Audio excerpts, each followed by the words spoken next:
திருத்தொண்டர் புராணம் என்னும் பெரிய புராணத்திலே இன்றைக்கு அமர்நீதி நாயனார் புராணத்தை பார்க்க இருக்கிறோம்.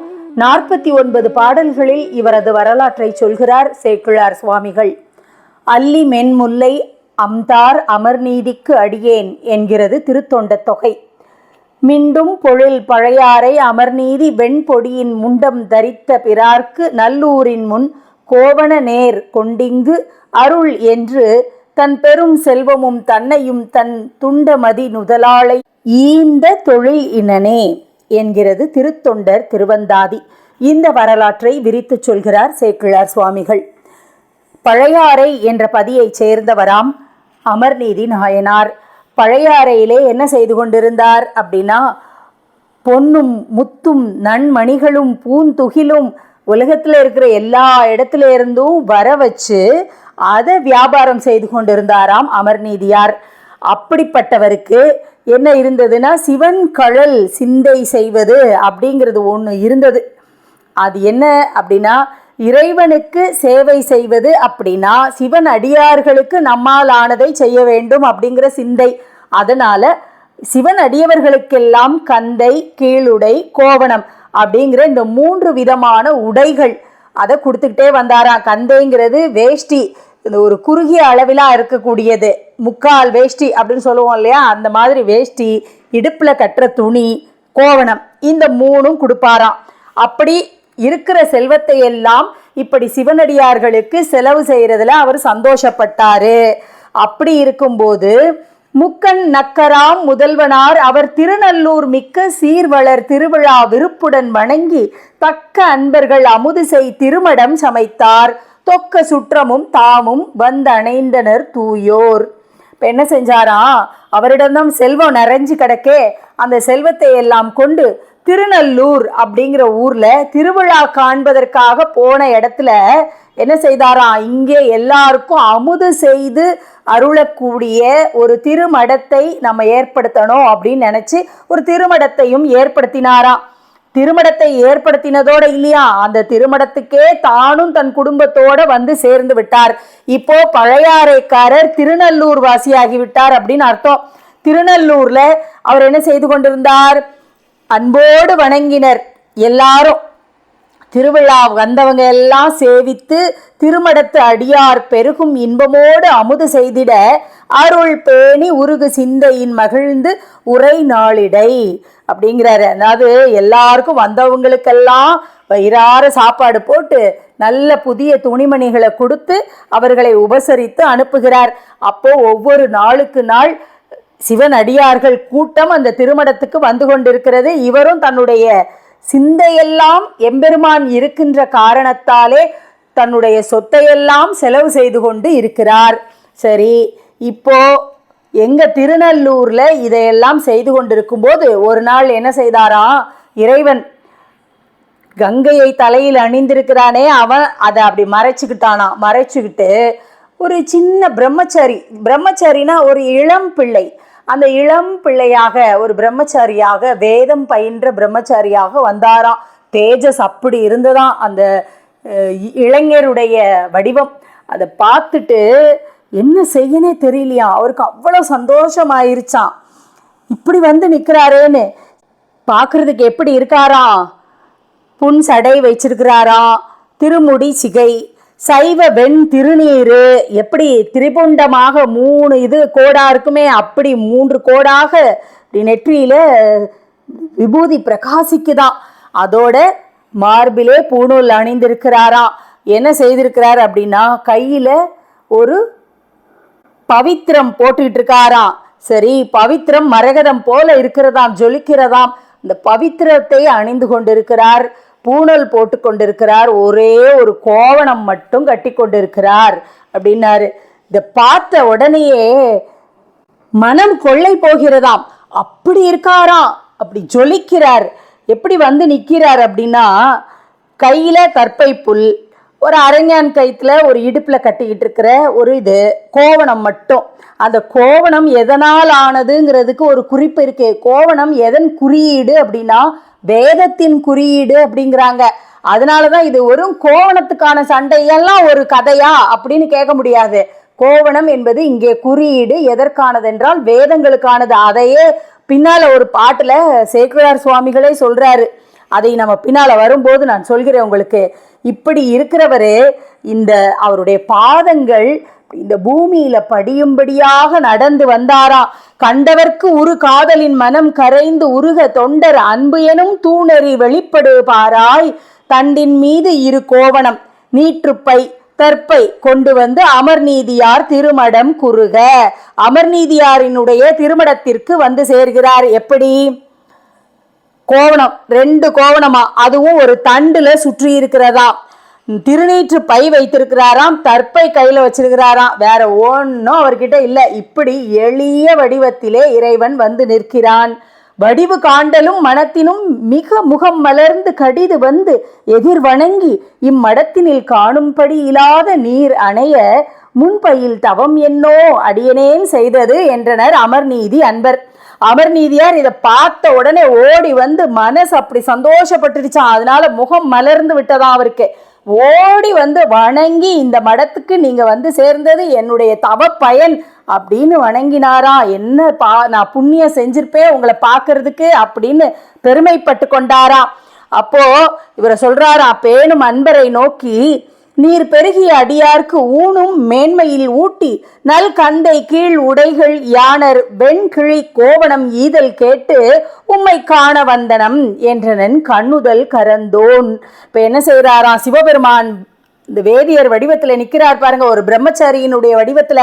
அவர் சொன்னாராம், வந்தவங்களுக்கெல்லாம் சாப்பாடு போடுறீங்களா, உடைகள் கொடுக்குறீங்களா, அதையெல்லாம் கேள்விப்பட்டேன், அதான் உங்களை பார்க்கலான்னு வந்தேன் அப்படின்னாராம்.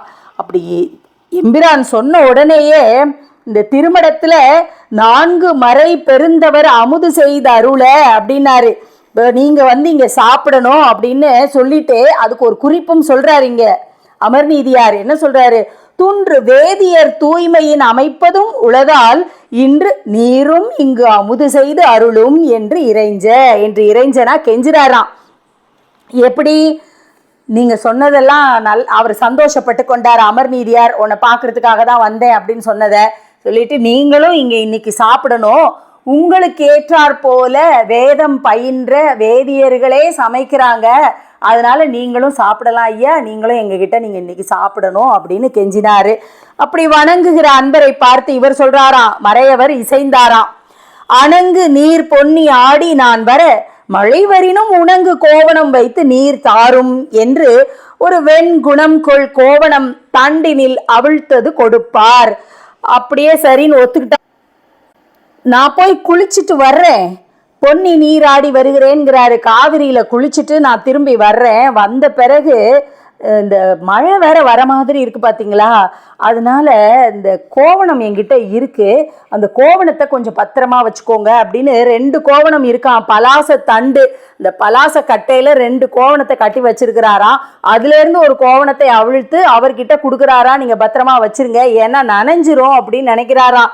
இப்போ காவிரியில போய் குளிக்க போறேன், மழை வர்ற மாதிரியும் இருக்கு, அதனால துணி நனைஞ்சிராம இருக்கட்டும், இங்கேயே இருக்கட்டும், இங்க வச்சுட்டு போறேன், நீங்க பாதுகாத்து வைங்கன்னாராம். அந்த கோவண பெருமையை உள்ளவாறு உமக்கே இங்கு நான் சொல்ல வேண்டுவதில்லை, நீர் இதனை வாங்கி நான் வருமளவும் உம்மிடத்து இகழாதே ஆங்கு வைத்து நீர் தாரும் என்று அவர் கையில கொடுத்தாராம். சரி ஐயா, நான் பத்திரமா வச்சிருக்கேன் அப்படின்னு சொல்லிட்டாரு இவரு. கொடுத்த கோவணம் கை கொண்டு கோதிலா அன்பர் கடுப்பில் இங்கு எழுந்தருளும் நீர் குளித்து என கங்கை மடுத்ததும்பிய வளர்ச்சடை மறைத்த அம்மறையோர் அடுத்த தென்திரை பொன்னி நீராட என்று அகன்றார். இப்போ காவிரியில குளிக்கிறதுக்காக அவர் போயிட்டாரு, இவர் கையில கொடுத்துருக்காரு, பத்திரமா வச்சிருக்கணும். ஆனா இவர் என்ன சொல்லிட்டு வராரு, நீங்க சீக்கிரமே போய் குளிச்சுட்டு வாங்க ஐயா, நான் பத்திரமா வச்சிருக்கேன் அப்படின்னு அமர்நீதியார் சொல்றாரு. சொல்லி கொடுக்கும் போது இவர் என்ன சொல்லியிருக்காரு, உங்ககிட்ட இருக்கிற கோவணங்கள் மாதிரி நினைச்சுக்கிட்டு இதை சாதாரணமா வச்சிடாத, இதை ரொம்ப பத்திரமா வச்சிரு, இது ஒப்பு ஓமை சொல்ல முடியாதது அப்படின்னு சொல்லாரு. இதை இந்த இடத்துலதான் அவர் சொல்றாரு, கோவணத்தை வேதத்திற்கு ஒப்பாக சொன்னார்களே, அதனால இதை பத்திரமா வச்சிரு அப்படின்னு சொல்லிட்டு போனாராம்.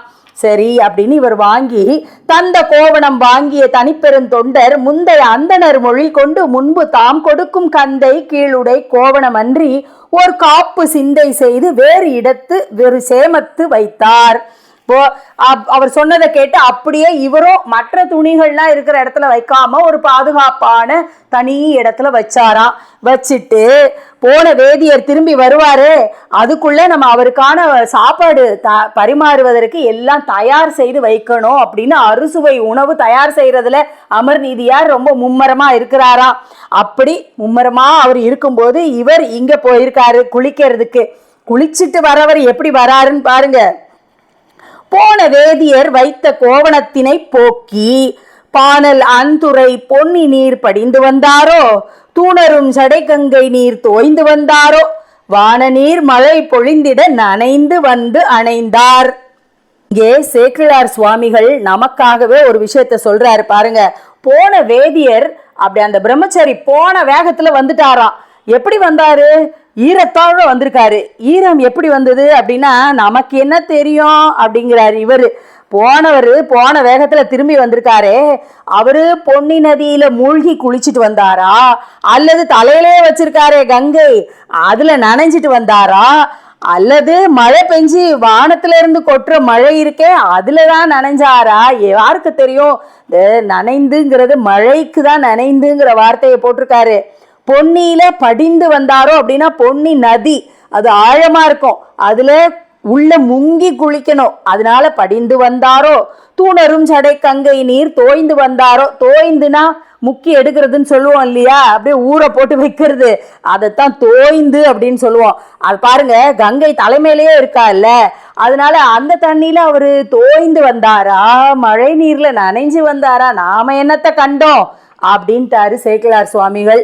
அப்படி வந்து நிக்கிறவரு என்ன சொல்றாரு பாருங்க. கதிர் இளம் பிறை கண்ணியர் நன்னிய பொழுதில் முதிரும் அன்புடை தொண்டர்தாம் முறைமையின் முன்னே அதிக நன்மையின் அறுசுவை திருவமுது ஆக்கி எதிரெழுந்து சென்று இறைஞ்சிட நிறைந்த நூல் மார்பர். இப்ப என்ன சொல்றாரு, வாங்க ஐயா நான் உங்களுக்கு அறுசுவை உணவு தயார் பண்ணி வச்சுட்டேன் வாங்க அப்படின்னு இவரு போய் வரவேற்க போனா, தொண்டர் அன்பு எனும் தூய நீர் ஆடுதல் வேண்டி மண்டு தன் புனல் மூழ்கிய ஈரத்தை மாற்ற தண்டின் மேலதும் ஈரம் நான் தந்த கோவணத்தை கொண்டு வாரும் என்று உரைத்தனர் கோவண கள்வர். இந்த பாட்டு தான் அமர்நீதி நாயனார் புராணத்திலே ரொம்ப முக்கியமான பாட்டு. அது அடியவராகிய அமர்நீதி நாயனாரின் அன்பு இருக்கிறதே, அந்த பரிசுத்தமான அன்பு, அதிலே நீராட வேண்டும், அதிலே முழுக வேண்டும் அப்படின்னு நினைச்சாராம் எம்பெருமான் சிவபெருமான். அதுக்காகத்தான் இந்த விளையாட்டையே விளையாடினாராம். காவிரியில குளிக்க போனேன்னா அங்க வெள்ளம் பெருக்கெடுத்து வந்துருச்சு. அந்த நேரத்துல அந்த தூய தண்ணி அது அப்படின்றாரு, தூய நீர் அப்படின்னாரு. அதுல முங்கி எழுந்துருச்சேன்னா நான் கட்டியிருந்த கோவணம் ஈரமாயி போச்சு. மழை வேற வந்துருச்சா, அந்த மழையில இந்த தண்டுல கட்டியிருந்தேன் பாரு அந்த கோவணமும் நனைஞ்சு போச்சு. அதனால உங்ககிட்ட ஒண்ணு பாதுகாப்பா வச்சிருக்கிறதுக்கு கொடுத்தேன்ல ஒரு மாற்று கோவணம், அதை கொண்டு வா, அதை நான் போட்டுக்கிறேன் அப்படின்னு சொன்னாராம் இந்த பிரம்மச்சாரியாக வந்திருக்கக்கூடிய எம்பெருமான். சொன்னும் போதே இங்க வைக்கிறார் பாருங்க ஒரு வார்த்தையை சேக்கிழார் சுவாமிகள். கோவண கள்வர். யாரு கோவண கள்வர்? இறைவன் தானே. தானே கொடுத்து வச்ச கோவணத்தை மறைச்சது யாரு?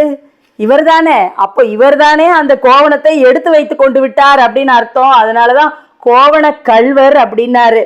எல்லாத்தையும் கொடுத்துட்டு நான் இப்படி நனைஞ்சு நிக்கிறேனே என் கோவணத்தை கொண்டு வா அப்படின்னு கொஞ்சம் கூட இதுவே இல்லாம சொல்றாரு பாருங்க.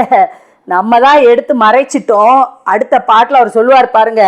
ஐயர் கைத்தவம் அறிவுறாதவர் கடிது அணுகி எய்தி நோக்குற கோவணம் இருந்த வேறிடத்தில் மையில் சிந்தையர் கண்டிலர் வைத்த கோவணம் முன் செய்தது என் என்று திகைத்தனர் தேடுவாரானார். இவரு போய் தேடுறாரு. அமர்நீதி நாயனார் போய் அந்த கோவணத்தை எடுத்துட்டு வந்துடலான்னு போனா அங்க காணோம். இது எப்படி இப்பதானே வச்சேன், அதுக்குள்ள எப்படி காணா போகும், எங்க போயிருக்கோம், நான் வேற எங்கேயும் வைக்கலையே அப்படின்ட்டு அவரும் பார்த்துட்டு எங்கேயும் இல்லையேன்ட்டு அப்புறம் தேடவும் செய்யறாராம். திகைச்சு போய் நிக்கிறாராம். அப்போ இங்க என்ன செஞ்சாலும் அது கிடைக்கல. என்ன செய்ய வருது? அங்கன் வேதியர் என்ன செய்ய போகிறார் அப்படின்னா, தன்னிடம் கொடுத்த அந்த கோவணம் இருக்கிறதே பழைய கோவணம், இப்போ அது காணாம போயிருச்சு. எப்படி இருந்தாலும் அதை நான் என்ன செஞ்சு எப்படி கொடுக்க போறேன்னு அவர் அலமந்து நிற்கும் போது இப்படி சிவபெருமான் ஒரு வேதியர் வடிவத்திலே ஒரு சிக்கல்ல மாட்டி விட்டுட்டார். அவருக்கு என்ன பதில் நான் சொல்றது அப்படின்னு மலைச்சு போய் அவருடைய மனைவி சுற்றத்தார் எல்லார்கிட்டையும் சொல்றாரா, என்ன செய்யனே தெரியலையே, இந்த இடர் எப்படி விலகுமோ, இந்த இடர் எப்படி எனக்கு வந்ததுன்னு தெரியல அப்படின்னு சொல்லிட்டு வேற ஒரு கோவணம் கொடுக்குறேன் அவருக்கு அப்படின்னு சொல்லி வேற ஒரு கோவணத்தை எடுத்துக்கிட்டு போறாராம். அத்தர் முன்பு சென்று, அடிகள் நீர் தந்த கோவணத்தை வைத்திடத்து நான் கண்டிலன், மற்றும் ஓரிடத்தில் உய்த்து ஒளித்தனர் இல்லை, அஃது ஒளித்தவாறு அறியேன், இத்தகைத்த வேறு அதிசயம் கண்டிலேன் அப்படிங்கிறாரு. அமர்நீதி நாயனாருக்கு ரொம்ப தூய்மையான சத்திய சந்தன் அவரு. அதனால அவர் என்ன சொல்றாரு, வேதியரை பார்த்து சொல்றாரு, நான் பாதுகாப்பாதான் நீங்க சொன்ன மாதிரியே வச்சிருந்தேன், ஆனா அந்த இடத்துல அதை காணோம், நான் எடுக்கல, மறைச்சு வைக்கல, ஆனா கை தவறியும் எங்கேயும் வச்ச மாதிரி இல்லை, என் மனைவியை தவிர வேற யாருமே இங்கே கிடையாது, அவளும் பார்க்கல எடுக்கல, அப்போ இது எப்படி மறைஞ்சதுங்கிற அதிசயத்தை எனக்கு எப்படி சொல்லனே தெரியல, இதுக்கு முன்னாடி நான் இப்படி உன்னை பார்த்ததும் இல்லை கேள்விப்பட்டதும் இல்லை அப்படின்னு அவரே அலமந்து போய் புலம்புறாரு. வேறு நல்லதோர் கோவணம் விரும்பி மின் கொணர்ந்தேன், கீறு கோவணம் அன்று நெய்து அமைத்தது, கிளர்கொள் நீரு சாத்திய நெற்றியீர், மற்றது களைந்து மாறு சாத்தி என் பிழை பொறுப்பீர் அப்படின்னு வணங்கி கேட்கிறாராம். இப்போ நான் வேற கொடுக்குறேன் ஐயா, தயவு செய்து அதை வாங்கிக்கோங்க, உங்க ஈர துணியை மாத்திக்கோங்க ஐயா அப்படின்னு ஒரு கெஞ்சுறார். இப்போ நின்ற வேதியர் வெகுண்டு கோவம் வந்துருச்சு. அமர்நீதியார் நிலைமை நன்று, சாலவும் நாள் இடை கழிந்ததுமன்றால் இன்று நான் வைத்த கோவணம் கொண்டு அதற்கு எதிர் வேறு ஒன்று கொள்க என உரைப்பதே நீர் என உரையா சொல்றார் பாருங்க. இது ஒரு நாள் கூட ஆகல நான் கொடுத்து, அதுக்குள்ள அது தொலைஞ்சிருச்சுன்னா எப்படி தொலையும் அப்படின்னு கோவப்படுறாராம். அதெல்லாம் எனக்கு தெரியாது, நீ கொண்டு வா, நீ சொல்றது நம்புற மாதிரியா இருக்கு அப்படிங்கிறாரு. ஓ என்ன ஈர கோவணத்தோடையே நின்றுட்டு பேசுறாரு. அவரால் அதை பொறுத்துக்கவே முடியல நாயனாரால. நாயனாரை வேற இவர் கோவமா திட்ட ஆரம்பிச்சுட்டாரு. காலையில தானே கொடுத்தேன், அதுக்குள்ளேயுமா எப்படி காலா போகும், நீயே களவாடிக்கிட்டியா, அபகரிச்சுக்கிட்டியா, அதுக்கு வேற கோவணத்தை எனக்கு கொடுத்துடலான்னு பாக்குறியா, இதெல்லாம் என்ன நியாயமா அப்படின்னு சண்டைக்கு நிக்கிறாரு மல்லு கட்டிக்கிட்டு. அதுக்காக தானே வந்திருக்காரு, அதனால அப்படி பண்ணிக்கிட்டு இருக்காரு. அமர்நீதியாருக்கோ மனம் பதைபதைக்கிறது. நல்ல கோவணம் கொடுப்பன் என்று உலகின் மேல் நாளும் சொல்லுவித்தது, என் கோவணம் கொள்வது துணிந்தோ ஒல்லை ஈங்கு ஒரு வாணிபம் அழகிதே உமக்கு என்று எல்லை இல்லவன் எரி துள்ளினால் என வெகுண்டான். எப்படி கோவப்பட்டானா, சிவனடியார்களுக்கெல்லாம் நல்ல கோவணத்தை கொடுப்பேன், நாள்தோறும் அவங்களுக்கு இதேதான் நான் செய்துக்கிட்டு வரேன், இதான் என் வேலைன்னு சொன்னியே, இப்படி ஏமாத்தி அபகரிச்சுக்கிறது தான் உன் வேலையா, இதைத்தான் நீ செஞ்சுக்கிட்டு வரியா, நல்லா இருக்குப்பா உன் வேலை அப்படின்னு அமர்நீதி நாயனார் அப்படி நக்கலா எள்ளி நகையாடுகிறார். அந்த மாதிரி இகழ்ந்து பேசுறாரு. இப்போ எப்படி சொல்றது, இவருக்கு உண்மையே சொன்னாலும் அவர் ஏற்றுக்கொள்ள மாட்டேங்கிறாரு, இவருக்கு வேற என்ன செய்யறதுன்னு தெரியல. அமர்நீதி நாயனாருக்கும் படபடப்பு தான் ஏறுதே தவிர வழி ஒன்றும் தெரியல. என்னதான் வழியை சொல்ல முடியும், வீம்புக்கு நிற்கிறவங்கிட்ட எதுக்காவது வழி பிறக்குமா, வீம்புக்கு நிற்பவன் எதற்காக வந்தானோ அதை செய்து முடிக்கிற வரைக்கும் சோதிச்சே தான் தீருவான். அது அமர்நீதி நாயனார் அனுபவிக்க வேண்டிய இடத்திலே இருக்கிறார். அப்போ அவரு மறுபடியும் சொல்றாரு, சிறிய என் பிழை பொறுத்து அருள் செய்வீர், அடியேன் அறிய வந்தது ஒன்று அன்று என்று அடிபணிந்து அயர்வாராம். என்னதான் ஐயா நான் செய்யறது, நீங்க பெரியவங்க, நீங்க எனக்கு ஏதாவது வழி சொல்லுங்க, நான் என்ன செய்யட்டும் அப்படின்னு கேட்குறாரு. செய்யத்தகும் பணி செய்வன் இக்கோவணமன்றி நயத்தகுந்தன நல்ல பட்டாடைகள் மணிகள் உயர்த்த கோடி கொண்டு அருளும் என்று உடம்பினில் அடங்கா பயத்தொடும் குலைந்து அடிமிசை பலமுறை பணிந்தார். நிறைய தடவை விழுந்து விழுந்து கும்பிட்டு கேட்கிறாராம், அவர் காலில் விழுந்து கும்பிட்டு கேட்கிறாராம், ஐயா தயவு செய்து நல்ல பட்டாடைகள் மணிகள்னு என்னெல்லாம் உண்டோ அதெல்லாம் நான் கொடுத்து அருள்றேன், நீங்க எனக்கு அருளணும் ஐயா, நான் கொடுத்துட்றேன், நீங்க தான் எனக்கு அருளணும் அப்படின்னு கேட்கிறாராம். இப்போ இவருக்கு என்ன பண்றது, சரி பணியும் அன்பரை நோக்கி அப்பரம்பொருள் ஆனார், தனியும் உள்ளத்தர் ஆயினார் போன்று அப்படியே மனசு கொஞ்சம் சமாதானம் ஆன மாதிரி, நீர் தந்த மணியும் பொன்னும் நல்ல ஆடையும் மற்ற என் செய் அணியும் கோவணம் நேர்தர அமையும் அப்படின்னாராம். ஆனா நீர் கொடுக்கறதையெல்லாம் வச்சுக்கிட்டு நான் என்ன செய்ய முடியும், நீ தர்ற பொருள் எல்லாம் எனக்கு வேண்டாம், கோவணத்துக்கு நேர் தர வைக்கிறியா அப்படின்னு கேட்கிறாரு. எப்படி சமமா இந்த கோவணத்துக்கு சமமா என்ன செய்வ அப்படின்னு கேட்குறாரு. இப்போ சரி, கோவணத்துக்கு சமமா எதையாவது கொடுத்தா சரின்னு ஆயிடுச்சு இல்லையா? இப்போ இவருக்கு சந்தோஷம் வந்துருச்சு. கோவணத்துக்கு என்னத்தை பரிசா வைக்கிறது? காணாமல் போன கோவணத்துக்கு நிகரான வேறு ஒரு கோவணத்தை பெற்றுக்கொள்கிறேன் அப்படின்னு பரம்பொருள் சொல்லிட்டாரே. அதனால அமர்நீதி நாயனாருக்கு வாட்டம் நீங்கியது, மனசுக்கு மகிழ்ச்சி வந்துட்டது. வணிக குலத்திலே வந்தவர் இல்லையா?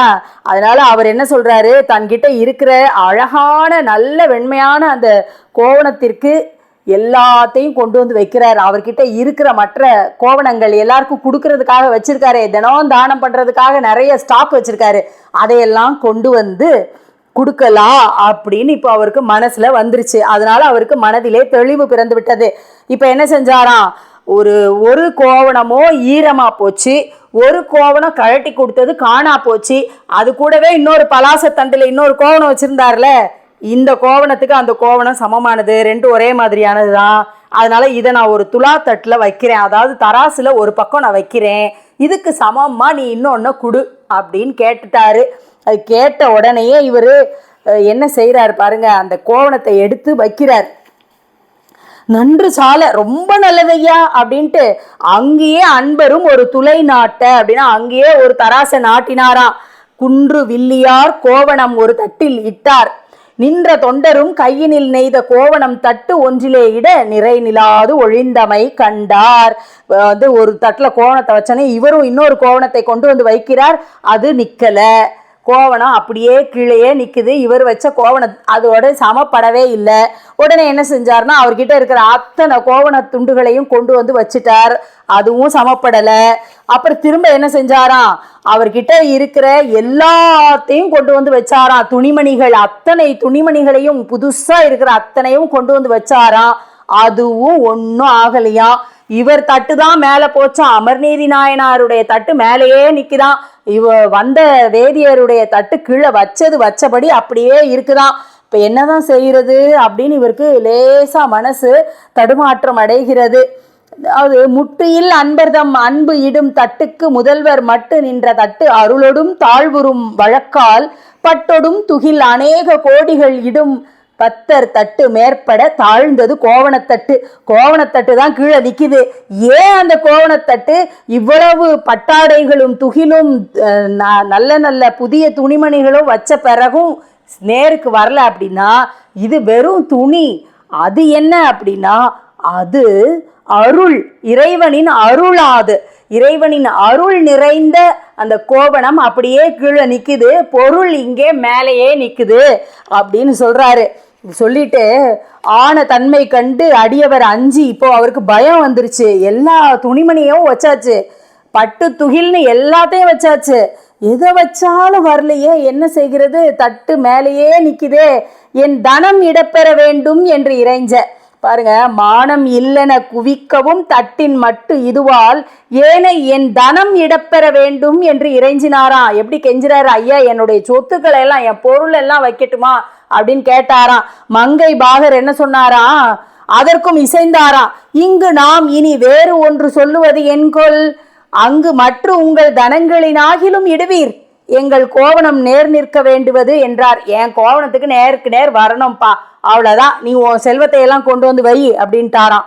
நல்ல பொன்னோடு வெள்ளியும் நவமணி திரளும் பல்வகை திறத்து உலோகமும் புணர்ச்சிகள் பலவும் எல்லையில் பொருள் சுமந்து அவர் இட இட கொண்டே மல்கு தட்டு மீது எழுந்தது. வியந்தனர் மன்னோர்.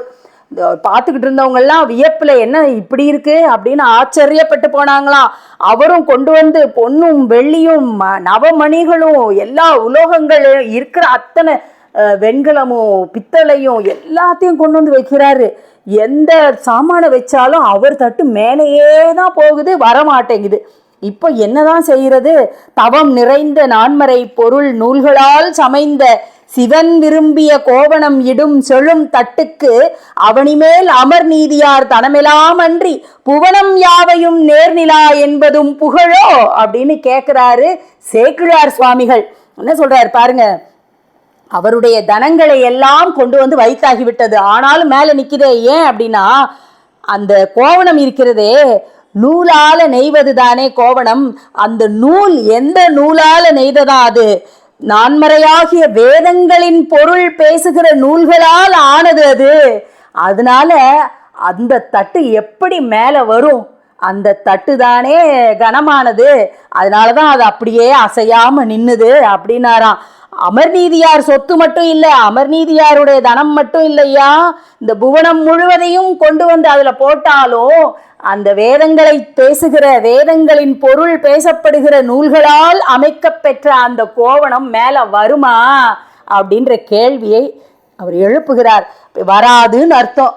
இந்த உலகமே கொண்டு வந்து கொடுத்தாலும் இந்த வேத நூலுக்கு நிகராக அது ஆகாது அப்படிங்கிறத அவர் அறுதிட்டு சொல்கிறார். நிலைமை மற்ற அது நோக்கிய நிகரிலார் நேர் நின்று உலைவுயில் பல்தனம் ஒன்று ஒழியாமை உய்த்தொழிந்தேன் தலைவ யானும் என் மனைவியும் சிறுவனும் தகுமேல் துளையில் ஏறிடப் பெறுவது உன் அருள் என தொழுதார். இப்ப கும்பிடுறாரு. கும்பிட்டு கேட்குறாரு, ஐயா என்கிட்ட இருக்கிற சொத்துக்கள் எல்லாத்தையும் வச்சுட்டேன், என்னுடைய தனம் முழுவதையும் இந்த தட்டில் வச்சுட்டேன், அது வரல. இப்போ எஞ்சி நிற்பது நான், என் மனைவி, என் மகன். நாங்கள் 3 பேரும் கூட இந்த தராசு தட்டிலே இதில் அதை சமப்படுத்துவதற்காக ஏறலாமா, நீங்கள் தான் அனுமதிக்கணும் அப்படின்னு கேட்டு கெஞ்சி நிற்கிறார், கை கூப்பி தொழுது. அப்போ பொச்சமில் அடிமை திறம் புரிந்தவர் எதிர் நின்று அச்சம் முன்புற உரைத்தலும் அவர் பயந்து போய் கேட்டார் இல்லையா, அங்கனர் அருளால் நிச்சயித்து அவர் நிலையினை துளை எனும் சலத்தால் இச்சழக்கின் நின்றும் ஏற்றுவார் ஏறுதற்கு இசைந்தார். சரி ஏறு அப்படின்னு இசைவு கொடுத்துட்டாராம். ஏன் அப்படிங்கிற கேள்விக்கு இங்க பதில் சொல்றாரு. பொய்யே இருக்காதான் அவர்கிட்ட, குற்றமே கிடையாது. அமர்நீதி நாயனாருங்கிறவர் ஒரு குற்றமும் அறியாத, பொய்யே அறியாத சத்திய சந்தன். அவரு பயத்தோட கேட்டார் இல்லையா, ஐயா எங்க 3 பேரை தவிர மற்ற எல்லாத்தையும் நாங்க வச்சுட்டோம், நாங்களும் ஏறி நிக்கட்டுமா அப்படின்னா சரி ஏறுன்னு சொன்னாராம். ஏன் சொன்னாராம்? இந்த பிறவி துன்பத்திலிருந்து அவரை கரையேற்றணுமே, மோட்சம் என்னும் கரையிலே சேர்க்க வேண்டுமே அப்படின்னு திருவுள்ளம் கொண்டாராம் இறைவன். அதனால நாயனார் கேட்ட உடனே சரி ஏறிக்கோ அப்படின்னாரா. தராசு தட்டிலே ஏறிவிட்டால் என்ன அர்த்தம்? இவருடையவரே அல்ல, வேதியராக நிற்கிறாரே எம்பெருமான், அவருக்கு சொந்தமானவராக ஆகிடுவார் இல்லையா. தன்னோடு ஐக்கியப்படட்டும் அப்படின்னு கருணை பெரு உள்ளம் அவருக்கு, இந்த கருணை பொங்க சொல்லிட்டாராம். சரிப்பா நீயும் ஏறி நில்லு குடும்பத்தோட அப்படின்னு. மனம் மகிழ்ந்து அவர் மலர்கழல் சென்னியால் வணங்கி துணை மலர்குழல் மனைவியார் தம்மோடு புதல்வன் தனை இடக்கொடு தனித்துளை வலங்கொண்டு தகவால் இணைய செய்கையால் ஏறுவார் கூறுவார் எடுத்து. இப்போ 3 பேரும் அந்த தராசை சுற்றி வந்து கும்பிட்டாங்களாம். கும்பிட்டுட்டு அதுல ஏற போறாங்களாம். ஏற முன்னாடி இப்ப அமர்நீதி நாயனார் என்ன சொன்னாருங்கிறாரு, இது ரொம்ப முக்கியம். இழைத்த அன்பினில் இறை திருநீற்று மெய் அடிமை பிழைத்திலோம் எனில் பெரும் துளை நேர் நிற்க என்று மழைத்தடம் பொழில் திருநல்லூர் இறைவரை வணங்கி தழைத்த அஞ்செழுத்து ஓதினார் ஏறினார் தட்டில். இப்ப திருநல்லூர் இறைவனை வணங்குறாராம் அமர்நீதியார். வணங்கிட்டு சொல்றாராம், இதுவரைக்கும் நான் இறைவன் அடியவர்களுக்கு செய்தேனே தொண்டு, அதுல ஒரு பிழையும் ஏற்படல, நான் பிழையின்றி அந்த தொண்டை செய்தேன் அப்படிங்கிறது உண்மையா இருந்தா திருநல்லூர் இறைவனை வணங்கி இந்த தட்டு நேர நிற்கணும் அப்படின்னு சொன்னாராம். 5 எழுத்து மந்திரத்தை சிவாய நம சிவாய நம சிவாய நமன்னு ஓதிக்கொண்டே 3 பேரும் ஏறி நின்னாங்களாம்.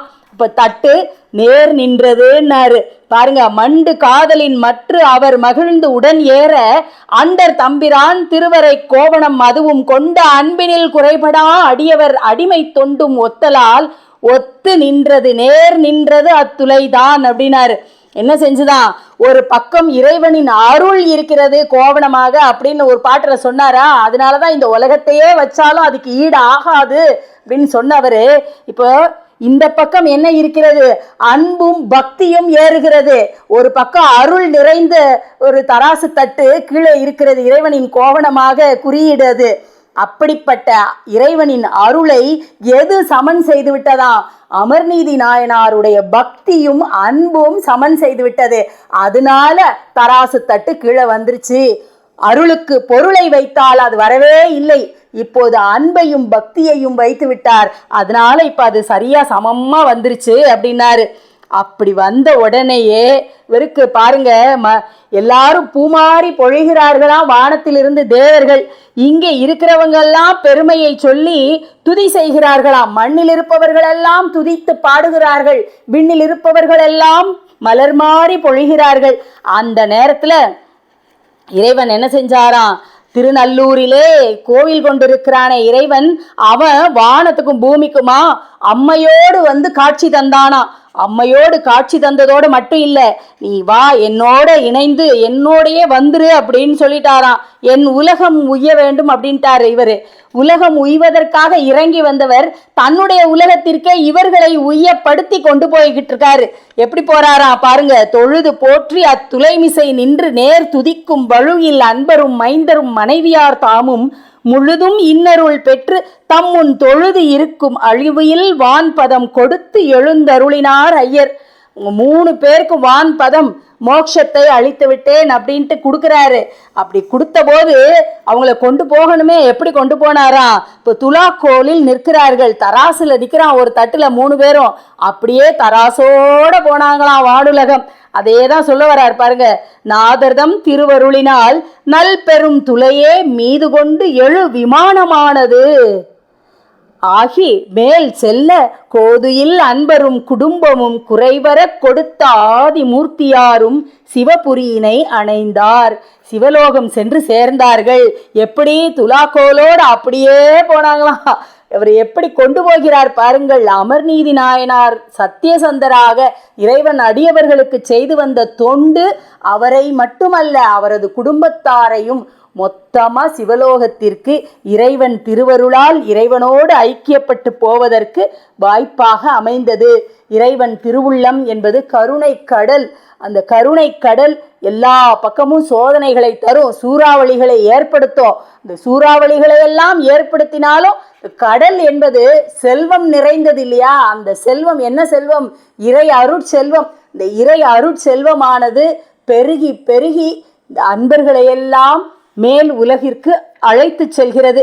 இப்படி அமர்நீதி நாயனார் ஒரு சாதாரண கோவணத்துக்காக சண்டைக்கு வந்து அங்கிருந்து தொடங்கி அவருடைய அமர்நீதி நாயனாரினுடைய பெருமையை, அன்பை, பக்தியை இந்த உலகுக்கு எடுத்து காட்டி அவரை இன்றளவும் தனக்கு பக்கத்திலேயே வைத்து கொண்டிருக்கிறார் சிவபெருமான். இவையெல்லாம் நாம் நேர்பட வேண்டும் என்பதற்காக திருத்தொண்ட தொகையாக வந்து கொண்டிருக்கிறது. தொடர்ந்து நாளை பார்ப்போம்.